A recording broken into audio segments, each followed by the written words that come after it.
from Reuters.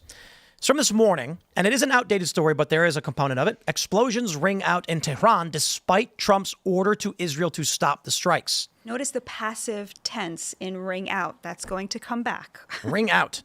Well, we have this video, which is one of the best videos of President Trump ever. Oh, absolutely. So I'll set it up basically this morning. Trump says Iran and Israel both violated the ceasefire. He then followed up with this.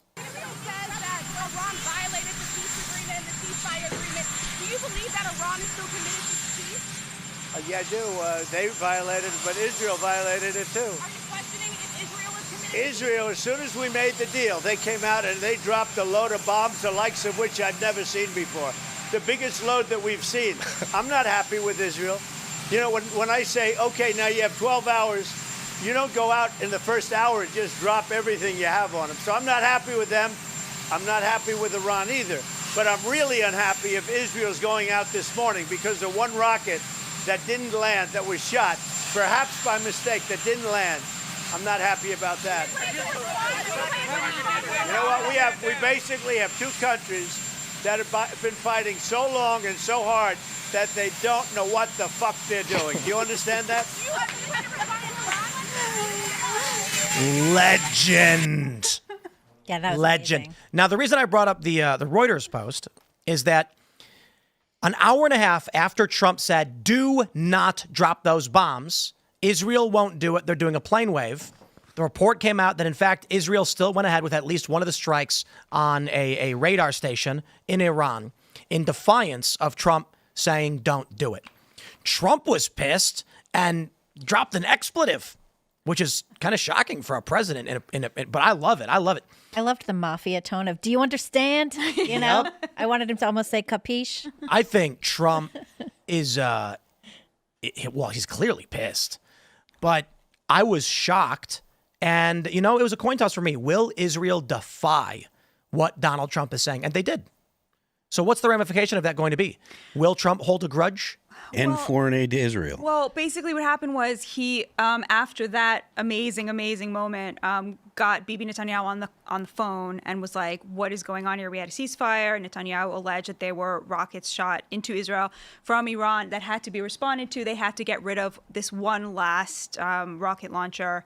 So he was going to send out a much bigger barrage. And then after talking to Trump, he said, all right, we'll just send out the one. They blasted the rocket launcher, and apparently Trump was satisfied with that. That's just the reporting that came out.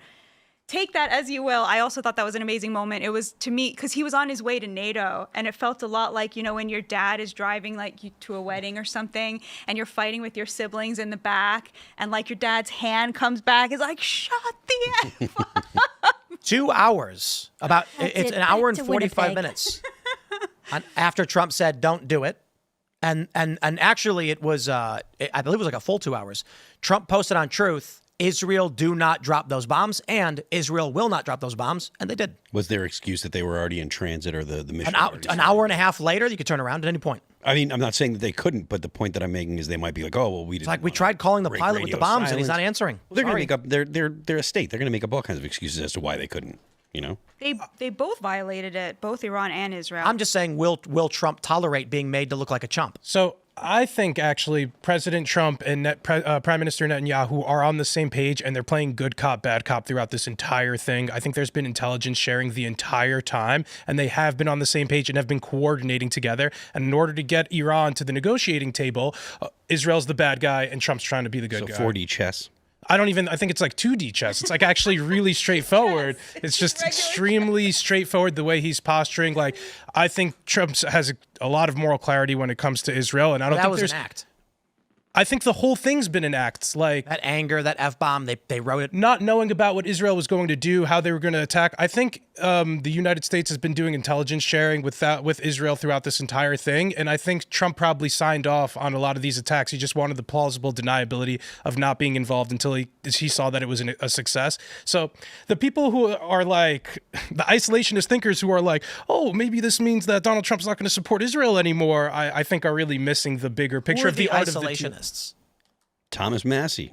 Thomas Massey types. I don't think Thomas comedians Massey, on Twitter. Is Thomas Massey like an actual isolationist, or are you just saying that as an insult? He's just saying. Wait, I don't think isolationist is an insult to How people would who you believe define that the United States. It's not. I don't think it's a derogatory term, isolationist. You do everything you can. No, to there's- bring up there's- Thomas Massey and there's, attack like- him every time I think he it's has. They descriptive. describe themselves as like non-interventionalists, and then they're called isolationists because it's an extreme position meant to I don't mean it as a slur. I don't know No, if it's people are. poisoning the well. It's a deceptive tactic, to where I say something like, the standard of proof required for a strike on a foreign country is high, and they say, so you're an isolationist. No, I think there's lots of people we can be bombing. So- I'm just saying the standard you of proof wouldn't you call need. yourself a non-interventionalist either. I'm anti-intervention, absolutely. So I think the means- non-interventionalists were hopeful that President Trump would, clean his hands of the Middle East as I a know result very of this. few people who call themselves isolationists. The people who tend to be in favor of war refer to people who don't want their war isolationist. So if I said something like, I understand the precision strikes on the Houthi rebels, despite the fact Trump said he wouldn't do it, I'm kind of lukewarm on the issue. That's not isolationist. It's like, oh, okay, they were shutting down the Red Sea. Non-interventionalist. Non-intervention in terms of boots on the ground against regimes. If we're talking about, so I'll put it this way. I interviewed Seb Gorka, and he said, we understand the sentiment. You don't want the U.S. military to go and start bombing all these things. We're going to draw the line at no regime change, no invasions, but if there is a rebel group, if there are the Houthi rebels, if there are terror cells, we will do precision strikes. And I go, all right, I'm not going to bash my head on the table and scream. No, I'm going to say we've compromised. Isolationist literally refers to cutting off trade with foreign countries. No. Absolutely it does. It's isolation. But Tim, would you support, like, knowing what we know now, let's say the ceasefire holds, retrospectively, would you support the attack on Fordo? No. Even now? Yes. Do you worry about Iran getting a nuclear weapon? 60%. I think that it's certainly not been sold to the American people. That's why it's divisive. There's questions of, certainly Dave Smith doesn't believe they were close to getting one, even though there are reports Do you believe they had an intention to at some point get one? I think it is 60%, right? More based on the evidence, I'd put the probability slightly greater than chance. And what is your level of opposition to them having a nuclear weapon? That they would give it to the Houthi rebels and other insurgent groups for dirty bombs and So you'd be insurgency. comfortable with them just having one? If Iran had a nuclear bomb, the question is, if Iran wasn't going to give fissile material to random crackpot religious extremists, which I think they would, that's the threat. They can But already if do that, though. Indeed. They could. Of course. And they may with the 900 pounds of fissile material they have. So if Iran has a nuke, what is the threat? Honest question. It's not a gotcha. It's not a rhetorical question. An arms race in the Middle East between Pakistan, Saudi Arabia. but why? Saudi Arabia has said that they would People seek. say all things all the time.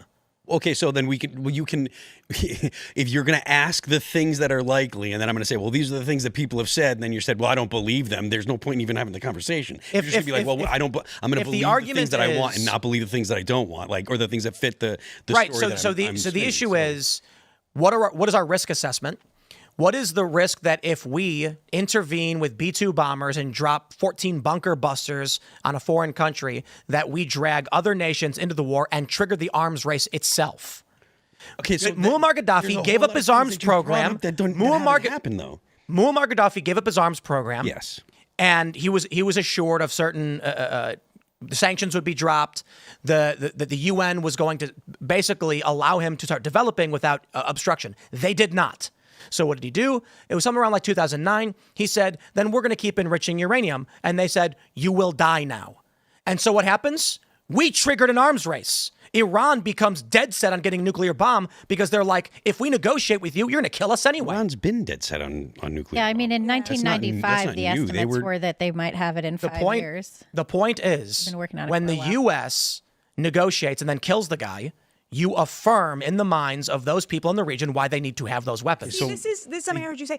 I don't think that these are mutually exclusive. Like, it's not mutually exclusive that Trump was negotiating in good faith and also at some point became convinced that they were not, and therefore greenlit the operation. Like, he could have been. negotiating in good faith up until the so here are the second questions. he Here are the gave questions we green have. light. Do you believe that Trump's strike on Fordo, Nanance, and Isfara succeeded? Of course. And that Iran will not be able now to enrich any uranium? We don't know for how long, right? We don't know that because we don't have boots Longer on than the a year? ground. Yeah, At least a year? Or least a year. Longer than that? I think probably longer, but I'm not, like, I haven't seen enough. We don't have enough information to This is decide at yet. best kicking the can down the road. The real solution has to be diplomacy because, again, we could prevent them. We could keep bombing their nuclear facilities, but if they could bring them back up to date within 6 months to 12 months, then it has to be negotiations where they're saying we will shelve our ambitions to do it. Otherwise, we're going to keep bombing them, and then regime change becomes a serious conversation. So now let's You don't feel safer with an Iran that doesn't have a nuclear weapon? right now, the argument that I should or anyone should feel safer after they just dispersed an estimated 900 pounds of uranium in God knows where, and that's, if you want to believe the reporting, I suppose. The U.S. officials, according to the New York Times, whether we trust them or not, sometimes they lie, doesn't know where 400 kilograms of fissile material went. And there's concerns that even J.D. Vance brought up that they enriched it to about 60%. They can weaponize that. Now, with the strikes on Iran, we may have potentially emboldened those crackpot groups who may actually receive those materials. So there is a whole spattering of we honestly don't know. We can believe the Defense Intelligence Agency's report that the strikes didn't work, and people are going to be like, "Well, why would I disagree with that?" Or they're going to say, "Yep, Trump's the primary source on the guy with the real briefings. Why would he lie?" Well, maybe he's lying for political reasons because it didn't work. The initial reporting beforehand was that bunker busters would not be able to do it. You would not only was the concern that the bases was too deep underground for a single bunker buster, even if you were to get multiple bunker busters in successive in the same spots, which is possible, Fordo was also spread out to a great degree with multiple points of entry and egress, indicating that even if we were to take out certain parts of it, they could still operate other areas or even start rebuilding the areas that were damaged. The IAEA says that it appears that there's a chemical spill rendering this area contaminated, which could set them back. So the argument now is we don't know how long they're set back. Trump says totally obliterated. Does that mean they can't do it ever again? Well, the answer is no. They can always start rebuilding. And if we're not going to go with regime change and boots on the ground, they probably will. I don't know why they'd stop. We now know the assumption is 900 pounds of fissile material have been spread out, and we don't know where they went. So no, I don't feel safer. I don't feel any different at all. Now, I will say, if the ceasefire holds, Trump has a tremendous victory, and that he was able to bomb a foreign country targeting their nuclear sites, a key component of the mission, without triggering dramatic escalation, is a massive and historic victory for anybody who wants to take on military action. But for the regular average person, you're going to choose what you want to believe. They didn't have a nuclear weapon. They did have nuclear fissile material. They had the capabilities of arming Houthi rebels and other insurgent groups who have killed Americans and launched rockets and fought with our troops in the Middle East. I mean, the Iranian nothing's regime changed. has killed American citizens. Agreed. Yeah. And the only thing that's changed with this strike right now is that we have potentially given them a justification for why they should disperse this material among psychopaths. And we don't know where it is. I think that the story around the story is as important. And for example, the fact that Russia refused to come to Iran's aid, okay? Like that, what you're really seeing here is Trump rewriting the entire international global relations, basically. Like, we would have thought that the Iranians would have held up much better against the Israelis. They did not. We would have thought that China or Russia would have come immediately to their aid. They refused. China did. They sort of did, but they didn't in a big way. And Russia saying, actually, we're staying out of this. I'm going to call Donald Trump and offer to mediate this because I have a thing going with him that's going pretty good for me. And maybe I'm going to be rejoining the West and leaving this new axis of, China, Iran, Russia, that Trump picked off one by one, each of these, in his big diplomatic trip. trip. And, Qatar, like getting the Iranians to shoot this sort of fake, face-saving barrage into Qatar to piss off the Qataris, their only sort of pseudo ally from that trip. This stuff is epic. Right, let's just lay down some like basic points. Do you agree with the assessment that they have gotten the 400 kilograms out of the nuclear facilities, and we don't know where they are?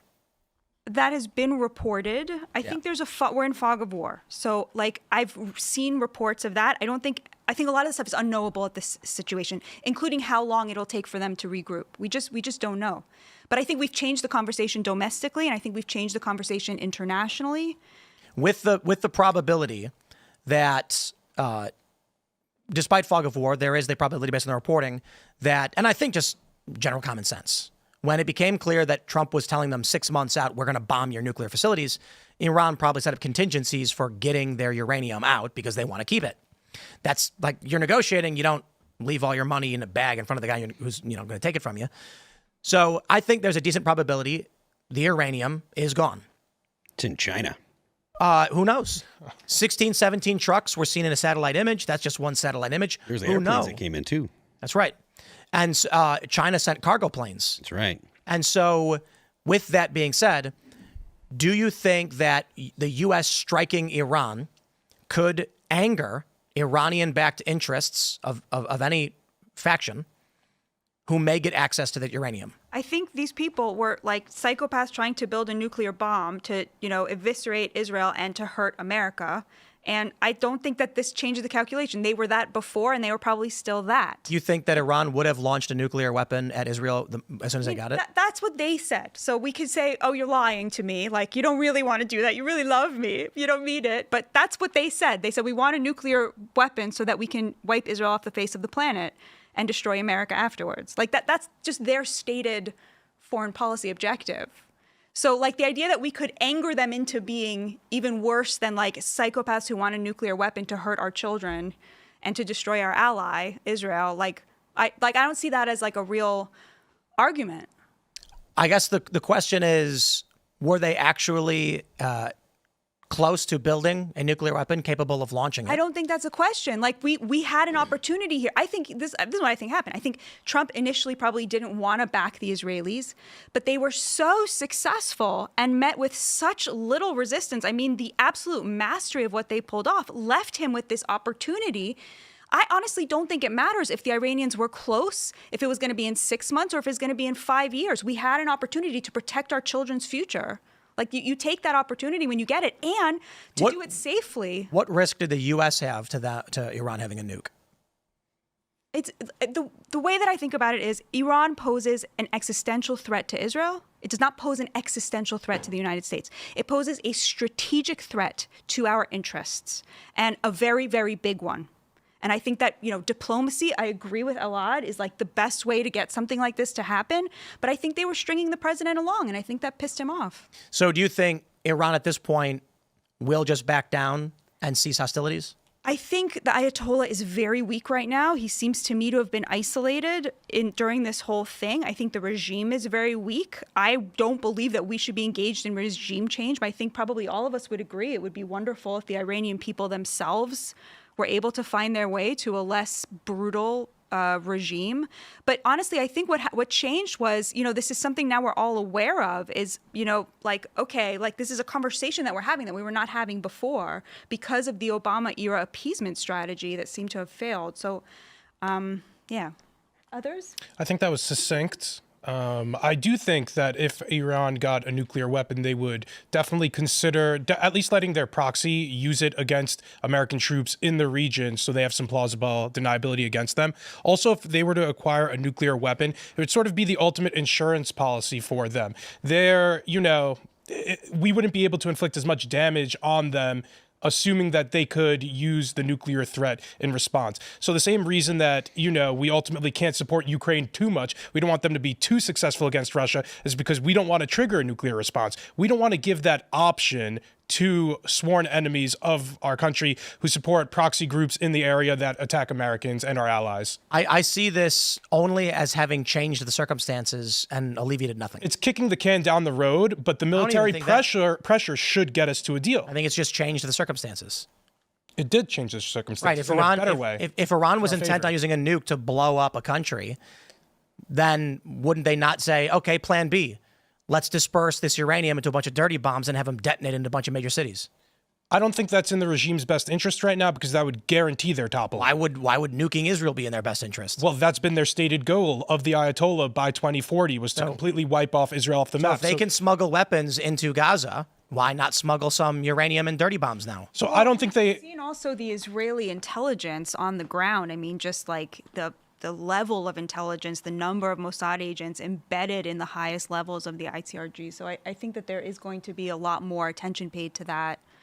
And that intelligence is very much in our interests as Americans as well. I just think it's dangerous for radical Muslims to get a nuclear weapon. I don't know, call me crazy, but Like Pakistan?